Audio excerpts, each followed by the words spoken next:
Greetings, my scattered brothers and sisters in the Lord. I trust you know the Lord is with you wherever you find yourself scattered today, and that you know that His presence with you is more than enough for whatever you might face today. Well, today we're finally getting to the feeding of the 5,000. Seems like we've been preparing for this for quite a while, but Mark chapter 6, and again I will pick it up at verse 32. So Mark 6:32.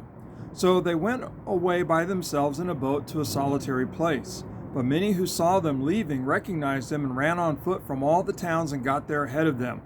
When Jesus landed and saw a large crowd, He had compassion on them because they were like sheep without a shepherd. So Jesus began teaching them many things. Now, Mark doesn't tell us what all Jesus taught. For Mark, the lesson is going to be the miracle that's about to happen. By this time, it was late in the day. So His disciples came to Him. "This is a remote place," they said, "and it's already very late. Send the people away so that they can go to the surrounding countryside and villages and buy themselves something to eat." But Jesus answered, "You give them something to eat."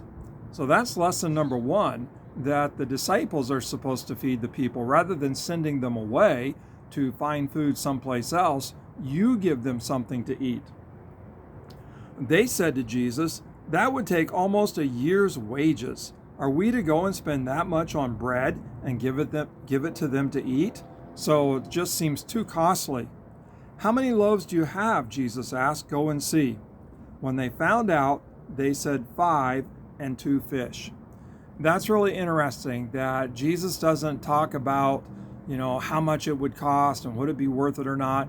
Jesus asked the question, "What do you have? Go find out." And when they go and find out and take inventory, they have 5 loaves and 2 fish, and that's enough for Jesus. He's able to take what they have, and as you're going to see, as you well know, He's going to use that to feed all the people. When they found out, they said 5 and 2 fish.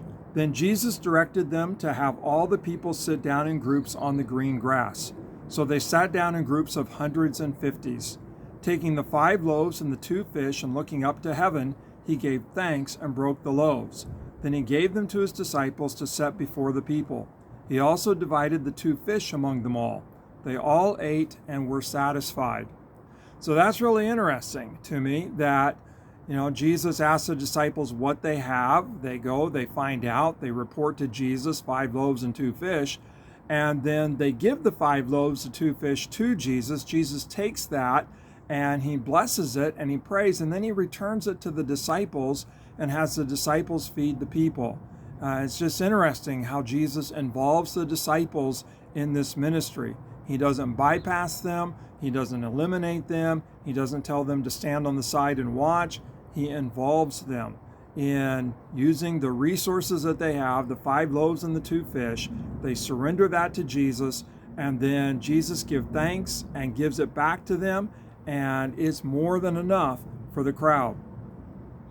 They all ate and were satisfied, and the disciples picked up 12 basketfuls of broken pieces of bread and fish.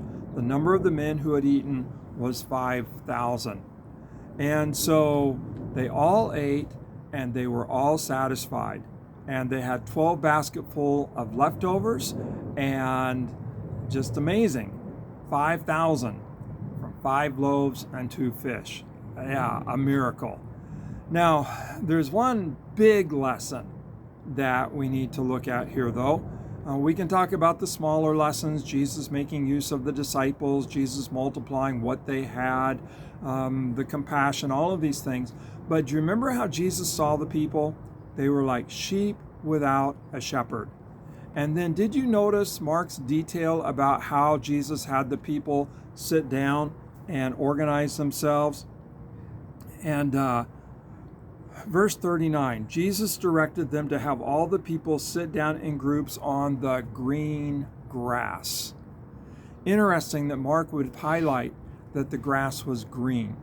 So Jesus saw the people like sheep without a shepherd, and then He is going to feed them as they sit down, lay down, recline on green grass. Is this reminding you of anything? The Lord is my shepherd, I shall not want. He maketh me lie down in green pastures. He leads me beside the still waters. He restores my soul. He leads me in paths of righteousness for his name's sake. See, the big lesson is that Jesus is the good shepherd, and Jesus is the only one who truly satisfies. Did you notice they were all satisfied? And that's the lesson that Mark is really wanting us to catch through the miracle.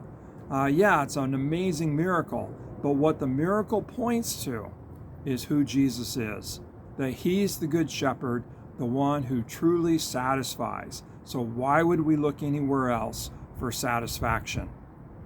Maybe one more thing that we need to think about here. They anticipated that when God's kingdom came into its fullness, it would be like this rich banquet. And Isaiah envisions it to where even death is swallowed up and every tear is wiped dry.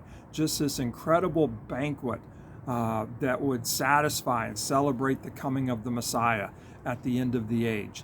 And here, Jesus is giving a preview of that. Jesus is giving them this meal, and they are all satisfied.